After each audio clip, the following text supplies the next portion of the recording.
चोखा मेला जी महाराष्ट्र के संत हैं, गृहस्थ संत। महाराष्ट्र में तो बड़े महामहिम महिम गृहस्थ, जो आश्चर्यजनक, जिनका त्याग वैराग्य अनुराग। वो अपने घर की सेवा के लिए ठाकुर जी के लिए सब्जी लेने जा रहे थे। कुछ ऐसे रुपए होंगे, बड़ी मेहनत से कमाते थे, निर्माण कार्य, गृह निर्माण कार्य आदि में वो करके फिर उससे जो अर्थ मिलता था। देखा एक बहुत बड़े बड़े ऐसे केले रखे हुए थे। देखते ही मन में आया कि ये केले विठल भगवान को बहुत अच्छे लगेंगे। सब्जी नहीं ली, उसके केले ले ली।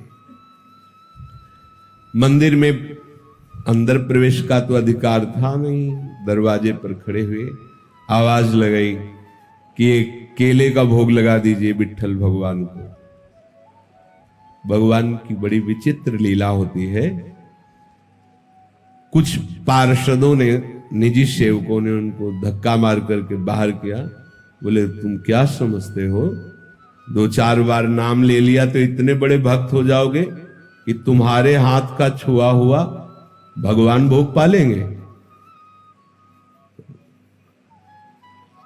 उनको ऐसा कुछ इस बात से बुरा नहीं लगा कि ऐसा, एकांत में जाके प्रभु से बात करने लगे कि मेरा अपमान हुआ है, इस बात का मुझे कोई दुख नहीं, लेकिन आपने ऐसा क्यों किया।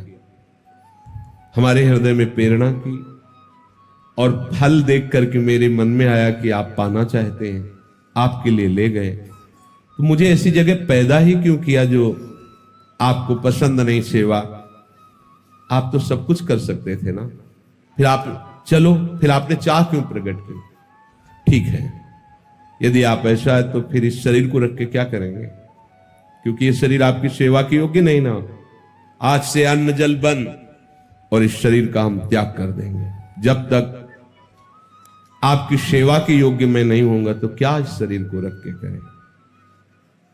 दरवाजा अपना बंद कर लिया और निश्चय कर लिया कि ना जल ना अन्न इस शरीर में नहीं डालेंगे। देखो छोटा सा कर्म है, भगवत प्रीत्यर्थ। जे ही ठाकुर जी का शयन हुआ, निकले ठाकुर जी, गए, दरवाजा खटखटाया, आवाज लगाई, बड़ी अमृतमयी वाणी, एकदम आकर्षित हुई। कौन? कहा चोखा मेला जी, बहुत भूख लगी है, खोलिए। जे ही, अब वो पूछ नहीं पाए आप कौन, जे ही दरवाजा खोला, अनंत लावण्य कांति रूप सौंदर्य बरस रहा है। नव किशोर अवस्था ठाकुर जी, एकदम आह भर के रो पड़े। आनंद समुद्र प्रभु सामने। प्रभु ने कहा इस समय रोने धोने के टाइम में मुझे बहुत भूख लगी है। आसन जो भी जैसा था बिछा, विराज ना आसन तुम्हारी गोद में बैठे। प्रभु गोद, वो केला जो लाए थे ना, बोले हाँ प्रभु, तो आप मानित करके भगा दिए गए, तो ला के वैसे बोले लाओ लाओ ना, गोद में ऐसे केला पवार। देख लो, प्रभु को ये थोड़ी है, प्रभु तो सबके हैं ना। प्रभु ने पाया, बोले आज जो स्वाद मिल रहा है वहां मंदिर में भोग लगता है ना, ऐसा स्वाद हमें नहीं मिलता। रुक्मिणी जी को भी पता लगे कि मेरे प्रेमी जनों के द्वारा दी हुई वस्तु में कितना स्वाद है, तो 2 केले दे दीजिए। मांग के 2 केले प्रभु उनसे लेते और सब केले पाए और बोले तुम आनंदित रहो, मैं उन्हीं का होता हूं जो मेरे लिए है। मैं किसी जाति, कुल, साधना, अवस्था, तपस्या इसका नहीं होता हूं, इसका फल होता है, लेकिन जो केवल मेरे लिए है मैं उनका होता हूं। रुक्मिणी जी को पवाया, आंगन में छिलके फेंक दिए। अंदर से दरवाजा बंद मंदिर का। अब जब सुबह दर्शनकालीन शास्त्रों भक्तों की भीड़ लगी, जय जयकार मच रहा है। सेवा करने वाले निजी पार्षद बाहर से ताला लगा के जाते थे, जब ताला खुला तो अंदर से खुला नहीं, बहुत परेशान। अब तो विनय प्रारंभ की, फिर रोने लगे सब, प्रभु क्या अपराध हो गया।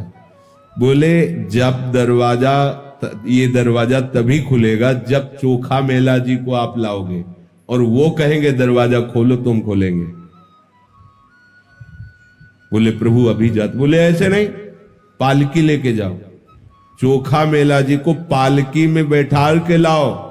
अगर वो ना बैठे तो उनके पैर पकड़ना और कहना पालकी में बैठो।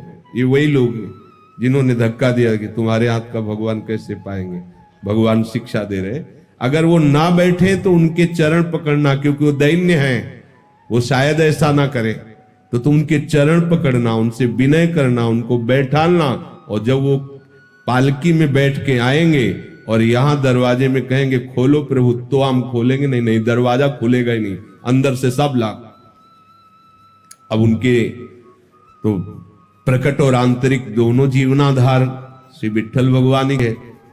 पालकी ली भागे भागे। आप सब आश्चर्यचकित हो रहे कि कल मंदिर के दरवाजे से जिन्हें धक्का दिया गया था, आज उन्हें पालकी में बैठाने वही पार्षद चोखा मेला जी तो साष्टांग लौट गए भगवान महिषियों के। कहा तो वो फिर चरण पकड़ रहे कि अब आप छुपिए मत, सब जान गए कि आप किस कोटि के महान भक्त। आप जबरदस्ती उनको पालकी में बैठाया, जय जयकार करते हुए लाए।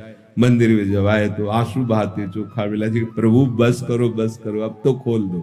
तत्काल दरवाजे खुल गए। ये देखो, एक छोटी सी सेवा चमत्कार प्रकट कर दिया।